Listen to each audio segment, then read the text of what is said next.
Hi friends, welcome to Sham institute daily current affairs. జనవరి 18, 2022 నాటి current అఫైర్స్ని డిస్కస్ చేద్దాం. సో మరి జనవరి 18, 2022 నాటి కరెంట్ అఫైర్స్లో చూస్తే ప్రధానమైనటువంటి అంశాల్లో మనకి వరల్డ్ ఎకనామిక్ ఫోరం వార్షిక సమావేశాలు అనేది ప్రారంభం కావడం జరిగింది. స్విట్జర్లాండ్లోని దావోస్ కేంద్రంగా స్విట్జర్లాండ్లోని దావోస్ కేంద్రంగా ఒక ప్రపంచ ఆర్థిక వేదిక సమావేశాలు అనేది ప్రారంభం కావడం జరిగింది. ఇవైతే జనవరి 17 నుండి మరి 2022లో ఇట్లా నిర్వహించబోతున్నారు స్విట్జర్లాండ్లోని దావోస్లో. అయితే మరి ఈ సమావేశంలో భారత ప్రధాని నరేంద్ర మోడీ గారు జనవరి 17 అంటే నిన్ననే దీనికి సంబంధించినటువంటి సమావేశంలో వర్చువల్ ద్వారా వీడియో కాన్ఫరెన్స్ ద్వారా ప్రసంగించడం జరిగింది.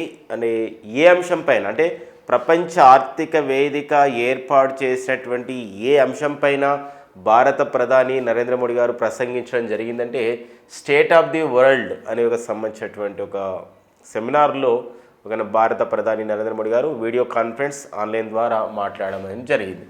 మనకు అలాంటి క్వశ్చన్స్ కూడా అడుగుతూ ఉంటాడు. ఎందుకోసం అంటే ఇక్కడ స్టేట్ ఆఫ్ ది వరల్డ్ అంటే ఒక దేశం అంటే ప్రపంచంలో వివిధ దేశాలకు సంబంధించినటువంటి ఈ యొక్క పర్టికులర్ COVID-19 ఫేస్ చేసే విషయంలో ఎదుర్కొంటున్నటువంటి విషయాలు, ఆర్థిక సంక్షోభానికి దారితీసిన విషయాలు, ఎలా ఓవర్కమ్ చేయాలంటే విషయాలు, కరోనా సంబంధించిన టీకా ఎలా డెలివరీ చేసాం వివిధ దేశాలకు, ఇలా మహమ్మారిని ఎదుర్కొంటున్నాం, ఇలాంటి అన్ని విషయాలు ఇలా ఎదుర్కొంటూ కూడా ఆర్థికంగా ఎలా దాన్ని ఎదుర్కొంటున్నాం, ఆర్థిక సంక్షోభానికి రాకుండా ఎలా చేసుకుంటున్నాం, ఇలాంటి అన్ని విషయాలపైన ఈ స్టేట్ ఆఫ్ ది వరల్డ్ సమావేశంలో అంటే వరల్డ్ ఎకనామిక్ ఫోరం నిర్వహించినటువంటి ప్రపంచ ఆర్థిక వేదిక నిర్వహించినటువంటి ఈ సమావేశంలో భారత ప్రధాని ప్రసంగించడం అనేది జరిగిందండి.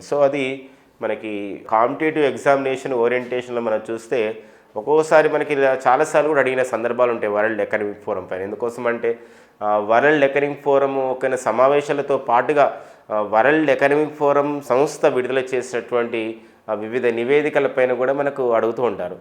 మనం నిన్ననే మన షామ్ ఇన్స్టిట్యూట్ డైలీ కరెంట్ అఫైర్స్లో డిస్కస్ చేశాము. ఏంటంటే గ్లోబల్ రిస్క్ ఇండెక్స్ అంటే గ్లోబల్ అంటే ప్రపంచవ్యాప్తంగా ఎలాంటి రిస్క్స్ మనం ఎదుర్కొంటున్నాం, భారత్ ఎలాంటి ఎదుర్కొంటున్నాయి, కరోనా ద్వారా ఎలాంటి ఒక సామాజిక అసమానతలు వచ్చాయి, డిజిటల్ ద్వారా ఎలాంటి సైబర్ భద్రతను మనం ఫేస్ చేస్తున్నాం, అంతేకాకుండా ఈ పర్యావరణ పరిస్థితులు ఏంటి, ఇలాంటి అన్ని అంశాలపైన విషయాలపైన గ్లోబల్ రిస్క్ రిపోర్ట్ని వరల్డ్ ఎకనామిక్ ఫోరం విడుదల చేయడం అనేది జరిగింది. లైక్ దట్ అనమాట. ఇక్కడ కూడా మనకి ప్రపంచ ఆర్థిక వేదిక పైన మన క్వశ్చన్స్ అడుగుతుంటాడు.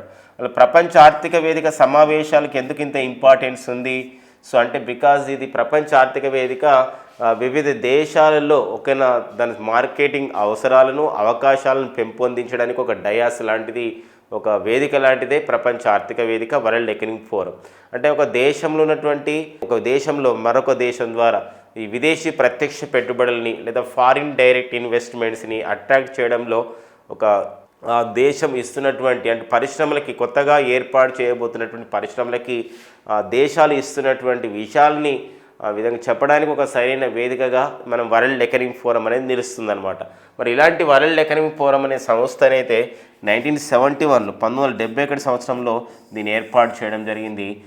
స్విట్జర్లాండ్ దేశానికి చెందినటువంటి ఒక ఆర్థికవేత్త వారే క్లాస్ స్క్వాబ్ అండి. ఎవరండి? క్లాస్ స్క్వాబ్ ఏర్పాటు చేయడం అనేది జరిగింది. ఇదండి మనకి అంటే ప్రతి సంవత్సరం కూడా జనరల్గా ఏంటంటే ప్రపంచ ఆర్థిక వేదిక సమావేశాలు, వరల్డ్ ఎకనామిక్ ఫోరం సమావేశాలు అనేది ఇక్కడే స్విట్జర్లాండ్లోని దావోస్ కేంద్రంగా జరుగుతున్నాయి. అయితే గత కొన్ని సంవత్సరాల నుండి అయితే ఏదైతే ఈ COVID-19 మహమ్మారి కారణంగా ఈ పాండమిక్ వల్ల ఏమవుతుందంటే ఇది ఆన్లైన్ ద్వారా వీడియో కాన్ఫరెన్స్ ద్వారా ఈ సమావేశాలు అనేది నిర్వహిస్తూ ఉన్నారనమాట. ఓకేనండి. అంటే మనకేందైతే సమావేశాలు ఎక్కడ జరిగినాయి మన భారత ప్రధాని నరేంద్ర మోడీ గారు ప్రపంచ ఆర్థిక వేదిక సమావేశంలో ఏ అంశాన్ని ఉద్దేశించి ఏ సెమినార్లో ప్రసంగించడం జరిగింది వీడియో కాన్ఫరెన్స్ ద్వారా, ఆ స్టేట్ ఆఫ్ ది వరల్డ్ ఇలాంటి వాటిని మనం గుర్తుపెట్టుకోవాల్సిన అవసరం ఉంటుంది. అదే స్టాక్ జీకే పాయింట్ ఆఫ్కి వెళ్తే ప్రపంచ ఆర్థిక వేదిక అనేది ఎప్పుడు ఏర్పాటు చేయబడింది, ఎవరు ఫౌండర్గా ఉన్నారు, వ్యవస్థాపకుడిగా ఉన్నారు అనేది మనకు ఉంటుంది అనమాట. ఓకేనా. ఇక నెక్స్ట్ అండి మనకి ప్రాజెక్ట్ యోజక్. ఇదొక బోర్డర్స్ రోడ్స్ ఆర్గనైజేషన్ సంస్థ.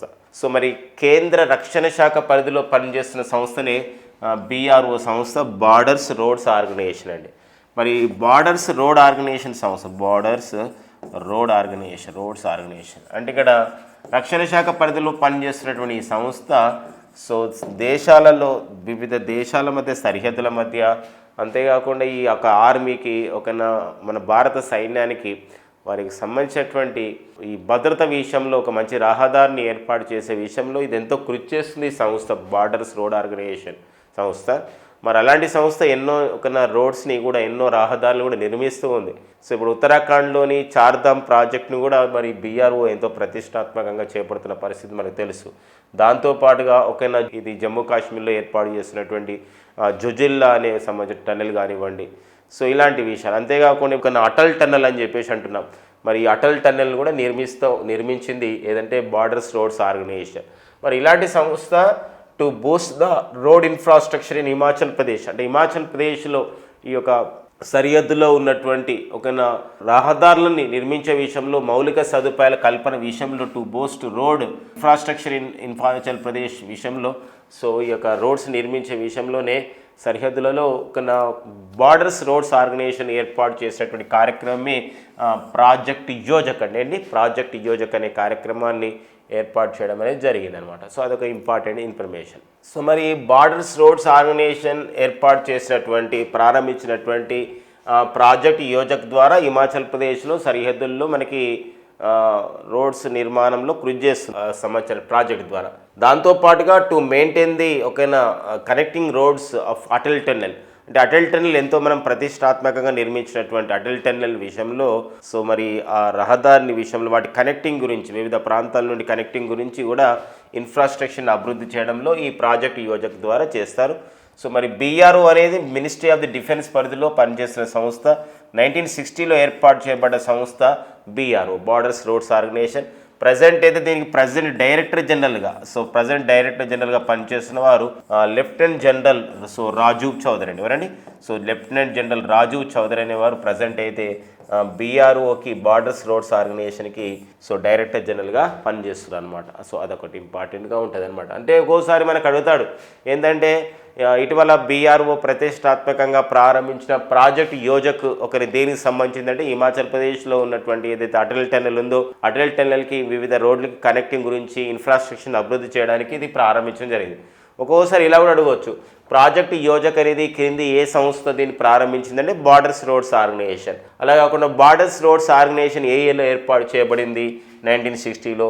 మరి బార్డర్స్ రోడ్స్ ఆర్గనైజేషన్ ఈ కింది ఏ కేంద్ర మంత్రిత్వ శాఖ పరిధిలోకి వస్తుంది అంటే BRO comes under the which union ministry అన్నప్పుడు that is the ministry of the defence. So ministry of the defence పరిధిలోకి వస్తుందండి. ఇక నెక్స్ట్ మరొక అంశం మనం చూసినట్లయితే మనకు ఇప్పుడు ఫెస్టివల్స్ పైన అంటే ఇక్కడ పర్టికులర్గా సంస్కృతి సాంప్రదాయాలు వారసత్వంతో పాటు వివిధ ప్రాంతాల్లో తమ ఉత్పత్తులని పెంపొందించడానికి తమ ఉత్పత్తులకి మార్కెటింగ్ చేసుకోవడానికి ఇప్పుడు ఫెస్టివల్స్ కూడా నిర్వహిస్తూ ఉంటారు. మన క్లాసెస్లో డిస్కస్ చేసాం. ఇప్పుడు జమ్మూ కాశ్మీర్లో శ్రీనగర్లో యాపిల్ ఫెస్టివల్ అని నిర్వహించడం జరిగింది. మొదటిసారి యాపిల్ ఫెస్టివల్.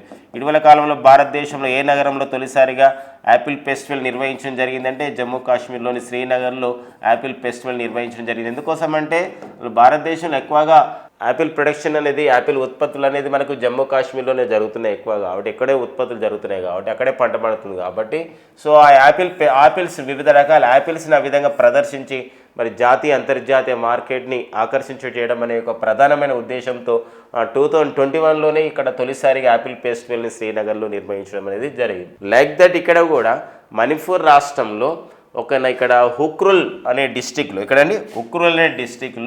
సో కచాయ్ అనే గ్రామంలో ఒక ఫెస్టివల్ నిర్వహించడం జరిగింది. ఇది ఒక 18వ కచాయ్ లెమన్ ఫెస్టివల్. అంటే ఇది వరుసగా ప్రతి ఇయర్ నిర్వహిస్తున్నారు. ఈసారి 18వ ఫెస్టివల్ అనమాట. సో మనం ఇమేజ్లో చూడొచ్చు. సో వివిధ రకాలైనటువంటి నిమ్మకాయలు, లెమన్ అంటే ఇక్కడ నిమ్మ సంబంధించినటువంటి వాటిని ఏం చేస్తారంటే ఆ కాయల్ని అక్కడ ప్రదర్శిస్తూ ఉంటారు. దాంతోపాటుగా అక్కడ మార్కెట్ని ఆ విధంగా పెంపొందించడానికి ఉంటుంది. ఎందుకోసం అంటే సో మరి నాణ్యమైనటువంటి ఎంతో అంటే మంచి క్వాలిటీతో ఉన్నటువంటి పండే ఈ కచాయ్ విలేజ్లోనే పండే ఈ కచాయ్ లెమన్కి మరి జాతీయ స్థాయిలో ఎంతో గుర్తింపు ఉంది కాబట్టి దానికి మరింతగా ఇంపార్టెన్స్ ఇవ్వాలి, మరింత మార్కెటింగ్ ఇవ్వాలి. తద్వారా అక్కడ పండించే రైతులకు ఏమవుతుందంటే ఆదాయాలు అనేది పెరుగుతూ ఉంటాయి. అది ప్రధాన ఉద్దేశం అనేది మనకు కనబడుతుందండి. ఇది మనకి మణిపూర్లో ఉన్నటువంటి కచాయి లెమన్ ఫెస్టివల్ అని చెప్పేసి ఉంది. కాబట్టి ఒక్కోసారి అడుగుతాడు ఇటీవల ఏ రాష్ట్రంలో కచాయి లెమన్ ఫెస్టివల్ నిర్వహించడం జరిగింది అన్నప్పుడు అది మణిపూర్ రాష్ట్రంలో నిర్వహించడం జరుగుతుంది అనమాట. అదొకటి. ఇంకొక విషయం అంటే ఇక్కడ దీంతో పాటు ఇలాంటి చేయడం వల్ల ఇలాంటి సంబంధించినటువంటి ఒక ఫెస్టివల్స్ ద్వారా ఒక మార్కెట్ ప్రమోట్ చేయడం ద్వారా భౌగోళిక గుర్తింపు కూడా వస్తుంటుంది ఆ సంబంధించిన వాటికి. ఇప్పుడు ఫర్ ఎగ్జాంపుల్ మణిపూర్కి చెందినటువంటి బ్లాక్ రైస్ కానివ్వండి, సో కమ్లెంగ్లాంగ్ అని చెప్పేసి ఒక ఆరెంజెస్ కానివ్వండి, ఇటీవల కాలంలో జియోగ్రఫికల్ ఇండికేషన్ ట్యాగ్ అనేది కూడా రావడం జరిగింది. అలాంటి నేపథ్యాన్ని కూడా చూసుకోవాల్సిన అవసరం ఉంటుంది ఇక ఫెస్టివల్స్ విషయంలో. ఓకేనా? అంటే ఇక్కడ ఫెస్టివల్ అంటే కచాయి లెమన్ ఫెస్టివల్ దేనికి ఉద్దేశించింది, ఏ రాష్ట్రానికి సంబంధించింది, దానికి సంబంధించినటువంటి ఇంపార్టెన్స్ ఏంది, మనం ఇప్పుడు ఈ యొక్క ఏ రాష్ట్రంలో ఈ యొక్క కచాయి లెమన్ ఫెస్టివల్ జరిగింది లాంటి ప్రశ్నల్ని మనం ఎక్స్పెక్ట్ చేయడానికి ఉంటుందండి. సో మరి మణిపూర్ మనకి న్యూస్లో ఉంది. మనకి ఇటీవల మణిపూర్ రాష్ట్రం కారణం ఏంటంటే ఓకేనా కేంద్ర ప్రభుత్వం అంటే భారత ఎన్నికల సంఘం ఇటీవల ప్రకటించినటువంటి 5 రాష్ట్రాల ఎన్నికల షెడ్యూల్ని శాసనసభ ఎన్నికల షెడ్యూల్ని ప్రకటించడం జరిగింది. సో అందులో ఒక రాష్ట్రం అయితే మణిపూర్ రాష్ట్రం అండి. సో మరి మణిపూర్ రాష్ట్రం సో అక్కడ 60 ఎమ్మెల్యే స్థానాలు శాసనసభ స్థానాలు ఉన్నాయి. ప్రజెంట్ అయితే మణిపూర్ ముఖ్యమంత్రి బిరెన్ సింగ్ పనిచేస్తున్నారు. బిరెన్ సింగ్. సో మరి అక్కడ త్వరలో శాసనసభ ఎన్నికలు జరగబోతున్నాయి. అండ్ మణిపూర్ యొక్క గవర్నర్ చూసినట్లయితే వారు లా గణేషన్ అండి. లా గణేషన్ మణిపూర్ యొక్క గవర్నర్గా ఉన్నారు. సో మణిపూర్ రాజధాని వచ్చేసేదంటే ఇంపాల్. సో అదొక ఇంపార్టెన్స్ ఉంటుంది ఇంపాల్ విషయంలో. ఎందుకోసం అంటే ఇక్కడ క్రీడల విశ్వవిద్యాలయం కూడా ఏర్పాటు చేయడం జరిగింది ఇంపాల్లో. మరో అంశం మనం గమనించినట్లయితే మణిపూర్ విషయంలో ఉన్నది ఏంటంటే ఇక్కడ క్రీడాకారుల విషయంలో ఇక్కడ పర్టికులర్గా చూసినట్లయితే మేరీ కోమ్ 6 సార్లు ప్రపంచ బాక్సింగ్ ఛాంపియన్షిప్ సాధించినటువంటి ప్రపంచంలోనే ఏకైక మహిళగా one and only women Indian boxer ఎవరండి మేరీ కోమ్ రికార్డు పొందడం జరిగింది. అంతేకాకుండా 2012 సంవత్సరంలో మేరీ కోమ్కి అయితే మనకి లండన్ ఒలింపిక్ క్రీడల్లో వారికి బాక్సింగ్లో కాంస్య పథకం సాధించడం అనేది జరిగింది. మరొక విషయం చూస్తే మీరాబాయి చాను ఇటీవల కాలంలో 2021లో జపాన్ రాజధాని టోక్యోలో జరిగినటువంటి ఒలింపిక్ క్రీడలను అయితే మరికి ఇక్కడ మీరాబాయి చాను. సో మీరాబాయి చాను వెయిట్ లిఫ్టింగ్లో మరి ఇక్కడ ఒక పథకం సాధించడం సిల్వర్ మెడల్ని రజత పథకం అనేది సాధించడం జరిగింది మీరాబాయి చాను. వారు కూడా మణిపూర్ రాష్ట్రానికే చెందినవారు అనమాట. సో అదొకటి. సాయి కోమ్ మీరాబాయి చాను అని చెప్పేసి వారి యొక్క పూర్తి పేరండి. మరి వారు కూడా మనకి న్యూస్లో ఉండడం జరిగింది అనమాట. అదొకటి ఇంపార్టెన్స్ అనేటువంటి విషయం. సో మేరీ కోమ్ అయితే ప్రజెంట్ రాజ్యసభ సభ్యురాలుగా పనిచేస్తున్నారు ఈ బాక్సింగ్ క్రీడాకారిణి. అంతేకాకుండా వారి ఆత్మకథ అన్బ్రేకబుల్ అనేది చాలా గుర్తింపు పొందడం జరిగింది. చాలా పాపులర్ బుక్గా ఉందన్నమాట. దాంతోపాటుగా మేరీ కోమ్ కేంద్ర గిరిజన వ్యవహారాల మంత్రిత్వ శాఖకి యూనియన్ ట్రైబల్ అఫేర్స్ మినిస్ట్రీకి అంబాసిడర్ కూడా మేరీ కోమ్ పనిచేయడం అనేది జరుగుతుంది. అదొక ఇంపార్టెన్స్ అనేటువంటి మణిపూర్ బేస్ చేసుకొని చెప్తున్నటువంటి కొన్ని అంశాల్లో అవి కూడా ఇంపార్టెన్స్ అండి. నెక్స్ట్ పాయింట్ చూద్దాం. ఇక నెక్స్ట్ అండి మనకి world bank. So world bank ఇచ్చే ఒక అవార్డు అనమాట. World bank and consumer technology association వాళ్ళు కలిసి గ్లోబల్ ఉమెన్స్ హెల్త్ టెక్నాలజీ అవార్డ్స్ని 2022 సంవత్సరానికి ప్రకటించడం జరిగిందనమాట. So world bank and consumer technology associations global women's health technology అవార్డ్స్ని 2022 పొందిన సంస్థలు. సో మరి 2 సంస్థలు చూసినట్లయితే ఇక్కడ ఒక నిర్మాయ్ హెల్త్ అనలిటిక్స్ ప్రైవేట్ లిమిటెడ్ సంస్థ అండ్ యాక్సెల్ ఒక సంస్థ. ఈ 2 సంస్థలు చూస్తే ఇవి 2 కూడా స్టార్టప్ సంస్థలు. ఈ 2 కూడా అంకుర పరిశ్రమలు అనమాట. అంకుర పరిశ్రమలు ఇవి మనకి ఎలాంటి ఉమెన్స్ హెల్త్ విషయంలో ఎలాంటి తోడ్పడ్డాయి మనం చూసినట్లయితే ఇక్కడ సో ఏదైతే నిర్మయ్ హెల్త్ అనలిటిక్స్ సంస్థ ఉందో మరి బ్రెస్ట్ క్యాన్సర్ని గుర్తించడానికి అంటే రొమ్ము క్యాన్సర్స్ గుర్తించడానికి సో కొన్ని పరికరాలను తయారు చేయడం జరిగింది.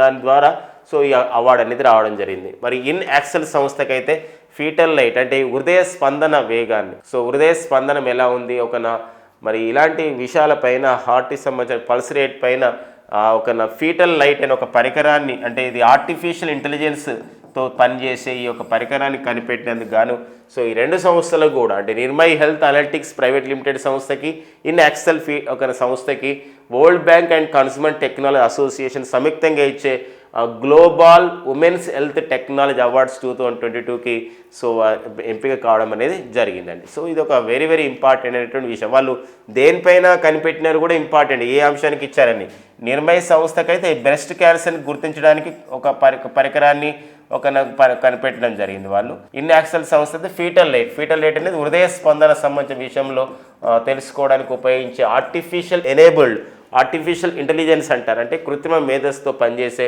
ఆ ఫీటల్ లైట్ పరికరాన్ని కనిపెట్టినందుకు ఇన్ఎక్సెల్ సంస్థకి అవార్డు అనేది ఇవ్వడం జరిగింది. సో మరి వరల్డ్ బ్యాంక్ అని చెప్పేసి అంటాం, ప్రపంచ బ్యాంక్. మరి ప్రపంచ బ్యాంక్, సో ప్రపంచ బ్యాంక్ అని మరి వాషింగ్టన్ డీసీ కేంద్రంగా పనిచేస్తున్న సంస్థ ప్రపంచ బ్యాంక్ అయితే ప్రజెంట్ అయితే ప్రపంచ బ్యాంక్కి అధ్యక్షుడిగా పనిచేస్తున్న వారు ఎవరంటే డేవిడ్ మల్పాస్. సో అమెరికా దేశానికి చెందిన డేవిడ్ మల్పాస్ ప్రపంచ బ్యాంక్కి అధ్యక్షుడిగా పనిచేస్తున్నారు. ఇక నెక్స్ట్ అండి దుబాయ్లో, మరి దుబాయ్లో ఒక ఉత్సవం జరిగింది. అది ఏంటంటే ఇంటర్నేషనల్ ఫోక్ ఆర్ట్ ఫెస్టివల్ జరిగింది 2022లో. మరి ఇది రీసెంట్గా జనవరిలో. మరి అంతర్జాతీయ ఫోక్ ఆర్ట్ అంటే జానపద కళల విషయంలో ఒకటి ప్రపంచవ్యాప్తంగా ఒక సంబంధించినటువంటి ఫెస్టివల్ నిర్వహించడం జరిగింది. అంటే వివిధ దేశాల వాళ్ళు తమ దేశాల్లో ఉన్నటువంటి జానపద నృత్యాలు కానివ్వండి, జానపద కళలు కానివ్వండి ప్రదర్శించడం జరిగింది. సో మన ఈ యొక్క సంబంధించినటువంటి ఇంటర్నేషనల్ ఫోక్ ఆర్ట్ ఫెస్టివల్లో సో భారత్ తరపున పాల్గొన్నటువంటి సుమిత్ బాలే, ఎవరండి సుమిత్ బాలేకి సో ఒక ఫోక్ ఆర్ట్ అవార్డు రావడం జరిగింది. ఏ విషయంలో వీరికి అవార్డు రావడం జరిగిందంటే, సో వీరు ఒక లావణి అనే సంబంధించినటువంటి ఒక లావణి అనేది ఇక్కడ మహారాష్ట్రలో చాలా ఫేమస్ అయినటువంటి ఒక డ్యాన్స్.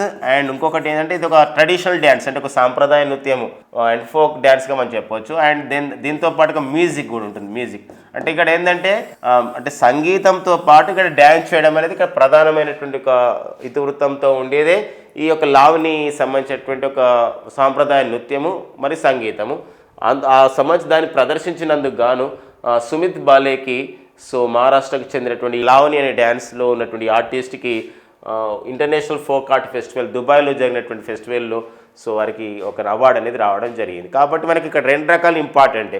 ఒక ఇండియన్ హెరిటేజ్ కల్చర్ విషయంలో వారసత్వం, సంస్కృతి, సాంప్రదాయాలు, జానపద నృత్యాలు ఇలాంటి విషయాల్లో మనకి ఇంపార్టెన్స్ అనే విషయం ఏంటంటే ఇక్కడ లావణి అనే డ్యాన్స్ లేదా లావణి అనే మ్యూజిక్ ఏ రాష్ట్రానికి చెందింది అంటారు. ఏ రాష్ట్రానికి చెందిందంటే ఇక్కడ సో మహారాష్ట్రకి చెందిందని ఒక అంశం. అండ్ ఎవరికి ఇక్కడ ఇంటర్నేషనల్ ఫోక్ ఆర్ట్ ఫెస్టివల్ 2022లో దుబాయ్లో జరిగిన ఫెస్టివల్ ఎవరికి ఒక సుమిత్ బాలేకి అవార్డు వచ్చింది. అయితే ఏ విభాగంలో కృషి చేసింది, ఏ ఆర్టిస్టు, లావణి సంబంధించి డ్యాన్స్ ఆర్టిస్ట్, అట్లా కూడా ఇంపార్టెన్స్గా మనకు ఉంటుందండి. ఓకేనా. ఇక నెక్స్ట్ మనకి అబౌట్ మహారాష్ట్ర. సో మహారాష్ట్ర మనకి ప్రజెంట్ ముఖ్యమంత్రి అయితే ఎవరంటే ఉద్ధవ్ ఠాకరే. సో ఉద్ధవ్ ఠాకరే మహారాష్ట్ర ప్రజెంట్ ముఖ్యమంత్రి అండ్ వీరి శివసేన పార్టీకి చెందినవారు. అండ్ మహారాష్ట్ర ప్రజెంట్ గవర్నర్ వచ్చేసి ఎవరంటే భగత్ సింగ్ కోశ్యారి అంటే ఎవరండి భగత్ సింగ్ కోశ్యారి. సో మహారాష్ట్రకి ప్రజెంట్ గవర్నర్గా పనిచేస్తున్నారు అనమాట. ఇది ఒకటి ఇంపార్టెన్స్ ఉంది. ఓకేనా. నెక్స్ట్ చూద్దామండి. ఇక నెక్స్ట్ మనమైతే సంక్రాంతి పండుగ జరుపుకున్నాం జనవరిలో. మనకి ఇక్కడ ఒక భోగి, కనుమ, సంక్రాంతి, కనుమ ఈ ఫెస్టివల్ నిర్వహించడం జరిగింది మనకైతే తెలుగు రాష్ట్రాల్లో. అయితే ఇది వివిధ రాష్ట్రాలు వివిధ రకాలుగా పిలుస్తూ ఉన్నారు. అవి మనకు ఉపయోగపడే ఉద్దేశంతో మనం డిస్కస్ చేస్తూ ఉన్నప్పుడు అదే గుజరాత్ రాష్ట్రం తీసుకోండి. ఇప్పుడు ఫెస్టివల్ ఆఫ్ ది కైట్స్ అనే పేరుతో ఉత్తరాయణ్ అనే ఒక పండుగను వాళ్ళు ఇదే సందర్భంలో నిర్వహించుకోవడం జరిగింది అనమాట. ఇంకొకటి తమిళనాడు రాష్ట్రంలో అయితే పొంగల్ నిర్వహించుకోవడం జరిగింది. పొంగల్ అదే మనకు అస్సాం రాష్ట్రంలో అయితే భోగాలి బిహు లేదా మాఘ్ అనే పేర్లతో అస్సాం రాష్ట్రంలో ఈ యొక్క ఫెస్టివల్ని ఈ యొక్క పండుగ నిర్వహించడం జరిగింది. మనం ఏదైతే మకర సంక్రాంతి అంటున్నామో ఇది సో వాళ్ళు ఆ పేర్లతో నిర్వహించడం జరుగుతుంది అనమాట. కాబట్టి మనకి ఇక్కడ అడుగుతాడు ఒకటి భోగాలి బిహు లేదా మాఘ్ అనే ఉత్సవాన్ని నిర్వహించుకునే రాష్ట్రం ఏది అన్నప్పుడు అస్సాం రాష్ట్రం. పొంగల్ అనే పేరుతో ఇలా ఉత్సవం నిర్వహించుకునే రాష్ట్రం తమిళనాడు రాష్ట్రం. ఉత్తరాయణ్ లేదా ఫెస్టివల్ ఆఫ్ ది కైట్స్ అనే పేరుతో ఉత్సవాన్ని నిర్వహించుకున్నటువంటి రాష్ట్రం ఏదంటే ఇక్కడ గుజరాత్ అనమాట. సో ఇవి మనకి ఇక్కడ పండుగల విషయంలో ఇంపార్టెన్స్గా మనకు ఉన్నటువంటి అంశం. ఓకేనా. ఇక నెక్స్ట్ మనకి ఇక్కడ అస్సాం ముఖ్యమంత్రి అయితే ప్రజెంట్ ఉన్నవారు ఎవరండి హేమంత బిశ్వ శర్మ. సో హేమంత బిశ్వ శర్మ అనేవారు సో ప్రజెంట్ అయితే అస్సాం ముఖ్యమంత్రిగా పనిచేస్తున్నారు. అండ్ నెక్స్ట్ తమిళనాడు ముఖ్యమంత్రి అంటే ఎంకే స్టాలిన్. సో ముత్వేల్ కరుణానిధి స్టాలిన్ అని చెప్పేసి అంటున్నాం. అండ్ గుజరాత్ ముఖ్యమంత్రి అయితే భూపేంద్ర రజనీకాంత్ భాయ్ పటేల్ లేదా భూపేంద్ర పటేల్ అని చెప్పేసి అంటాం మనం. అదొక ఇంపార్టెన్స్గా ఉందండి. ఓకేనా. అదే అస్సాం గవర్నర్ వచ్చేసి అయితే జగదీష్ ముఖ్ ఉన్నారు. తమిళనాడు గవర్నర్ వచ్చేసి అయితే రవీంద్ర నారాయణ్ రవి. అండ్ గుజరాత్ గవర్నర్ వచ్చేసి ఆచార్య దేవ్వ్రత్. ఓకేనండి. నెక్స్ట్ మనకి ఇక్కడ మాయా అంజలో. సో పేరొందినటువంటి ఒక గొప్ప రైటర్గా ఉన్నవారే మాయా అంజలో అండి వారు. సో మాయా అంజలో వారు చేసినటువంటి ఒక కృషికి గాను ఒక బ్లాక్ ఉమెన్, ఒక నల్ల జాతిరాలు. సో కృషికి గాను అమెరికా దేశం ఒక నిర్ణయం తీసుకుంది. తొలిసారిగా అమెరికా దేశం ఏదైతే 25 అంటే US డాలర్స్లలో మనకు 25 సెంట్ కాయిన్ ఉంటుంది.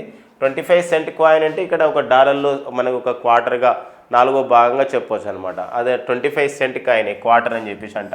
సో అంటే నాలుగో భాగం. ఆ 25 సెంట్ కాయిన్ పైన తొలిసారిగా ఫస్ట్ టైం ఈ బ్లాక్ ఉమెన్ సంబంధించినటువంటి ఒక ఇమేజ్ని అక్కడ అమెరికా దేశ కాయిన్ పైన, నాణ్యం పైన ముద్రించడం అనేది జరిగింది ఫస్ట్ టైం అనమాట. కాబట్టి ఇది ఒక అమెరికాలో ఎందుకోసం అంటే ఇక్కడ జాత్యహంకారం ఎక్కువ ఉంటుంది, నల్ల జాతులపైన దాడులు జరుగుతున్నాయి. అంతేకాకుండా మనకి ఇక్కడ జార్జ్ ఫ్లాయిడ్ ఉదంతం అనేది ఇటీవల కాలంలో మనకు చాలా పాపులర్ అయిపోయింది. అమెరికా యొక్క జాత్యహంకారం అనేది ప్రపంచానికి తెలిసిన సంఘటన అనేది ఈ జార్జ్ ఫ్లాయిడ్ ఉదంతంతో ఉన్నదని చెప్పేసి విశ్లేషకులు భావిస్తుంటారు. మరి ఆ నేపథ్యంలో మరి జార్జ్ ఫ్లాయిడ్ అమెరికాలోని మిన్నెసోటా పోలీసులు అక్కడ ఉన్నటువంటి పోలీస్ అధికారి అతను డెరిక్ చౌవిన్ చేతిలో ఆ విధంగా చనిపోయిన వాడే ఎవరంటే జార్జ్ ఫ్లాయిడ్. సో దాని తర్వాత అమెరికాలో ఎన్నో ఉద్యమాలు అనేది కూడా జరిగినాయి. ఓకేనా. సో ఆ టైంలోనే మరి జార్జ్ ఫ్లాయిడ్ని చంపినటువంటి ఎవరైతే పోలీస్ అధికారి ఉన్నారో డెరిక్ చౌవిన్ పైన కూడా సో అక్కడ కోర్టు కూడా శిక్ష కూడా విధించడం జరిగింది. మరి అలాంటి నేపథ్యంలోనే మరి నల్ల జాతుల హక్కులు అవి కాపాడబడుతున్నాయి, అమెరికాలో నల్ల జాతులను గుర్తిస్తున్నారని చెప్పేసి చాలా నిర్ణయాలు జరిగినాయి అమెరికా దేశంలో. పర్టికులర్గా చూసినట్లయితే అమెరికా దేశంలో వాషింగ్టన్ కేంద్రంగా పనిచేస్తున్నటువంటి ఏదైతే నాసా సంస్థ ఉందో, అంటే నేషనల్ ఏరోనాటిక్స్ స్పేస్ అడ్మినిస్ట్రేషన్, అంటే అమెరికా దేశ అంతరిక్ష పరిశోధన సంస్థ నాసా. మరి నాసా యొక్క ప్రధాన కార్యాలయం వాషింగ్టన్లో ఉంటే ఆ భవనానికి ఏమని పేరు పెట్టడం జరిగిందంటే మేరీ డబ్ల్యూ జాక్సన్ అని చెప్పేసి ఒక పేరు పెట్టడం జరిగింది, మేరీ డబ్ల్యూ జాక్సన్ భవనం. ఎందుకోసం అంటే నాసాలో పనిచేసినటువంటి తొలి మహిళా నల్ల జాతిరాలైన ఒక ఇంజనీర్ ఎవరంటే మేరీ డబ్ల్యూ జాక్సన్. అట్లా పాయింట్స్ మనకు ఉంటున్నాయి, అట్లా ఇంపార్టెన్స్. ఇక్కడ కూడా ఏంటంటే అమెరికా దేశానికి చెందిన నల్ల జాతిరాలు మాయా అంజలి యొక్క ఇమేజ్ని సో ఇటీవల కాలంలో అమెరికా దేశం ఏ కాయిన్ పైన ముద్రించింది అంటే ఇక్కడ 25 సెంట్ కాయిన్ పైన ముద్రించడం అనేది జరిగిందన్నమాట. ఇది ఒక ఫస్ట్ టైం ఇట్లా first black women to appear on US కాయిన్గా ఈమె గుర్తించబడుతుంది. ఇలాంటివి కూడా మనకు జరుగుతున్నాయి. ఇటీవల కాలంలో అయితే బ్రిటన్ దేశం ఫౌండ్ పైన, సో ఫౌండ్ సంబంధించినటువంటి కూడా ఈ ఫౌండ్ ఏదైతే బ్రిటన్ కరెన్సీ మనం ఫౌండ్ అంటున్నామో ఆ ఫౌండ్ పైన ఆ నాణ్యం పైన గాంధీ యొక్క ఇమేజ్ని ఆ విధంగా ముద్రించడం జరిగింది. అంతేకాకుండా మై లైఫ్ మై మెసేజ్ అని చెప్పేసి ఒక సంబంధించినటువంటి సెంటెన్స్ను కూడా రాయడం జరిగిందనమాట. అదొక ఇంపార్టెన్స్గా ఉంటుంది. నాణాల విషయంలో నాకు అడుగుతూ ఉంటారు ఒక్కోసారి కొన్ని కాంపిటేటివ్ ఎగ్జామ్లో ఈ నాణాలపైన ఇంపార్టెన్స్తో కూడా అడిగిన సందర్భాలు అనేది మనకు ఉన్నాయన్నమాట. ఓకేనా. నెక్స్ట్ చూద్దాం. ఇక నెక్స్ట్ మనకి ఈ చైనా ఇటీవల కాలంలో తొలిసారిగా ఆర్టిఫిషియల్ సన్ని ఆ విధంగా తయారు చేస్తూ మనకు వార్తల్లో ఉంది. ఆర్టిఫిషియల్ సన్ అంటే కృత్రిమ సూర్యుడు, అంటే ఈస్ట్ అనే పేరుతో కృత్రిమ సూర్యుని కూడా తయారు చేసి నిర్మించి మనకు వార్తలు ఉంది. ఎందుకు ప్రయోగం గురించి లైక్ దట్. ఇప్పుడు ఏంటంటే ఆర్టిఫిషియల్ మూన్ అంటే కృత్రిమ చంద్రుడిని కూడా తయారు చేస్తుంది రష్యా త్వరలో, అంటే ఈ సంవత్సరంలోనే 2022లోనే ఇది ప్రయోగించబోతుంది, ఇది పరిశోధన చేయబోతుంది. ఎందుకోసం అంటే పర్టికులర్గా గ్రావిటీ ఎక్స్పెరిమెంట్ గురించి, అంటే గురుత్వాకర్షణ శక్తి విషయంలో అధ్యయనం చేసే విషయంలోనే చైనా దేశం తొలిసారిగా ఆర్టిఫిషియల్ మూన్ని నిర్మించబోతుంది అనమాట. ప్రపంచంలో ఇది ఫస్ట్ సార్ అనమాట. అందుకోసమే first of it's kind research facility in the world. ప్రపంచంలోనే ఇలా ఒక ఆర్టిఫిషియల్ మూన్ని, అంటే ఒక కృత్రిమ చంద్రుడిని తయారు చేసి దానిపైన పరిశోధన చేసి ఫస్ట్ ల్యాబొరేటరీని, అలాంటి ఫెసిలిటీస్ని, అలా గ్రావిటీ ఎక్స్పెరిమెంట్స్ని చేస్తున్నటువంటి దేశంగా ఈరోజు చైనా అనేది గుర్తించబడింది. ఇక్కడ 2 రకాలుగా ఇంపార్టెంట్. ఆర్టిఫిషియల్ మూన్ని తయారు చేసినటువంటి దేశంగా చైనా నిలిచిపోతుంది. అండ్ ఆర్టిఫిషియల్ సన్కి అయితే ఒక పేరు పెట్టింది, ఈస్ట్ అనే పేరుతో కృత్రిమ సూర్యుడిని కూడా తయారు చేసుకున్నటువంటి దేశంగా చైనా అనేది మనకు ఉంది. ఇది 2022లో మరి ఆర్టిఫిషియల్ మూన్ పైన మరింత పరిశోధన అనేది చేస్తున్నట్లు చైనా దేశం అనేది ప్రకటించడం జరిగింది. సో మరి ఈ నేపథ్యంలో మరి చైనా దేశం యొక్క అధ్యక్షుడు ప్రజెంట్ అయితే ఎవరున్నారండి, జీ జిన్పింగ్. సో చైనా దేశ ప్రజెంట్ అధ్యక్షుడు జీ జిన్పింగ్. అండ్ చైనా దేశ పార్లమెంట్ వచ్చేసి National People's Congress. And China దేశ నూతన కరెన్సీ వచ్చేసి రెన్బిన్బి. సో రెన్బిన్బి అనేది చైనా దేశ కరెన్సీ అండి. ఓకేనా. నెక్స్ట్ చూద్దాం. ఇక నెక్స్ట్ మనకి ఫ్రెండ్స్ మనందరూ కూడా తెలుసు. ఓకేనా. ఇప్పుడు మనకి ప్రపంచం అంతా కూడా ఇటీవల జరిగినటువంటి COP26లో కాన్ఫరెన్స్ ఆఫ్ ది పార్టీస్ 26 ఏదైతే సదస్సు జరిగిందో, United nations framework convention on the climate change ఏదైతే అంటున్నామో, ఏదైతే ఎక్కడ జరిగిందంటే ఇది స్కాట్లాండ్ రాజధాని గ్లాస్గోలో జరిగింది. మరి స్కాట్లాండ్ రాజధాని గ్లాస్గోలో జరిగినటువంటి సమావేశంలో వివిధ దేశాలు అయితే ఒకటే నిర్ణయం చేసినాయి, ఏంటంటే 2070 సంవత్సరం నాటికి సో మరి శూన్య కార్బన్ ఉద్గారాలను సాధించాలి, లేదా నెట్ జీరో లక్ష్యాలు అని చెప్పేసి అంటాం, ఆర్ ఒక నెట్ జీరో అంటాం, ఓకేనా. నెట్ జీరో లక్ష్యాలు అంటాం, లేదా జీరో కార్బన్ ఎమిషన్స్ అని చెప్పేసి అంటాం. మరి ఈ శూన్య కార్బన ఉద్గారాల స్థాయిని చేరే విషయంలో వివిధ దేశాలు ముందడుగు వేస్తూ ఉన్నాయి. ఇప్పుడు మన దేశం అయితే ISA ఫ్రాన్స్ దేశ సపోర్ట్తో మనం ఇంటర్నేషనల్ సోలార్ అలయన్స్ని 2016లో గురుగ్రామ్లో ఏర్పాటు చేయడం జరిగింది. సో మనకి ఇక్కడ 1 సన్ 1 వరల్డ్ 1 గ్రిడ్ అనే ఒక ఇతివృత్తంతో అది ముందుకెళ్తూ ఉన్నది ఏది ఒక అంతర్జాతీయ సౌర కూటమి. అంతేకాకుండా మరొక ముందడుగు ఇక్కడ చూసినట్లయితే మనం ఇక్కడ 21వ శతాబ్దపు ఇంధనంగా ఇటీవల బాగా పాపులర్ అయింది. దీనిపైన మరింత పరిశోధన చేయాల్సిన అవసరం ఉంది. ఎందుకోసం అంటే ఇప్పుడున్నటువంటి వాడుతున్న ఏదైతే శిలాజ ఇంధనాలు వాడుతున్నామో పెట్రోల్ డీజిల్ లాంటివి కర్బన ఉద్గారాల స్థాయి పెరుగుతూ ఉంది. మరి అలాంటప్పుడు కర్బనం లేని ఒక ఇంధనం వాడితే ఎలా ఉంటుందనే ఒక కాన్సెప్టే ఈ యొక్క హైడ్రోజన్ ఇంధనం అని చెప్పేసి అంటున్నాం. ఇది మనం ఇక్కడ 21st సెంచరీ ఫ్యూయల్గా 21వ శతాబ్దం ఒక ఫ్యూయల్గా దీన్ని మనం పిలుస్తున్నాం, అభివర్ణిస్తున్నాం. మరి అలాంటి 21వ శతాబ్దం ఫ్యూయల్గా వాటికి హైడ్రోజన్ ఎనర్జీ పైన ఉంటుంది కాబట్టి మరి హైడ్రోజన్ ఇంధనం ఏదైతే కర్బన రహిత ఇంధనం మరియు ఒకనా ఎకో ఫ్రెండ్లీ ఫ్యూయల్గా మనకు ఉండబోతున్న పరిస్థితి కనబడుతుంది. కాబట్టి దానిపైన పరిశోధన చేసే ఉద్దేశంతో మరి ఆత్మనిర్భర్ భారత్ అభియాన్ కార్యక్రమంలో భాగంగా Bharat heavy electricals limited BHEL సంస్థ, హైదరాబాద్ ఉన్నటువంటి సంస్థ దేశంలో తొలిసారిగా కోల్ నుంచి బొగ్గు నుండి మిథనాల్ తయారు చేసే ఒక ప్లాంట్ని తయారు చేయడం జరిగింది. అది ఎక్కడంటే ఒక పైలట్ ప్రాజెక్ట్ ద్వారా తయారు చేయడం జరిగింది. అది హైదరాబాద్లో జరిగింది అనమాట. అదొక ఇంపార్టెంట్ విషయం. భారతదేశంలో తొలిసారిగా బొగ్గు నుండి మిథనాల్ తయారు చేసే ఒక ప్లాంట్ని ఒక పరిశోధనని ఆ విధంగా పైలట్ ప్రాజెక్టుగా ఎక్కడ ప్రారంభించారు అన్నప్పుడు హైదరాబాద్లో. అది ఎవరు చేశారంటే భారత్ హెవీ ఎలక్ట్రికల్స్ లిమిటెడ్ వాళ్ళు. అండ్ ఇది ఆత్మనిర్భర్ భారత్ అభియాన్లో భాగంగా చేయడం జరిగింది. సో ఫ్రెండ్స్, మనందరూ కూడా తెలుసు మొదటి లాక్డౌన్ తర్వాత అంటే కరోనా మొదటి లాక్డౌన్ తర్వాత ఈ అవరోధం నుండి అవకాశాలు సృష్టించుకోవాలి టు ఓవర్కమ్ ద అబ్స్టకిల్స్ అనే ఉద్దేశంతోనే ఇప్పుడు ఆత్మనిర్భర్ భారత్ అభియాన్ అనే కార్యక్రమాన్ని ప్రారంభించడం జరిగింది. దాని ద్వారా ఎన్నో ప్రాజెక్టులకు అనేది ఊతమిస్తున్నారు, సపోర్ట్ చేస్తున్నారు. ఆ కార్యక్రమంలో భాగంగా India's first coal to methanol plant built by ఏదంటే BHEL ఎక్కడంటే ఇన్ హైదరాబాద్ అని ఇట్లా ఇంపార్టెన్స్ మనకు ఉందండి, ఓకేనా. సో అది మనకు ఫస్ట్ ఆఫ్ ఇట్స్ కైండ్ తొలిసారిగా ఇలాంటిది నిర్మాణం జరిగింది కాబట్టి ఇక్కడ ఇంపార్టెన్స్ ఉంటుందండి, ఓకేనా. నెక్స్ట్ చూద్దాం.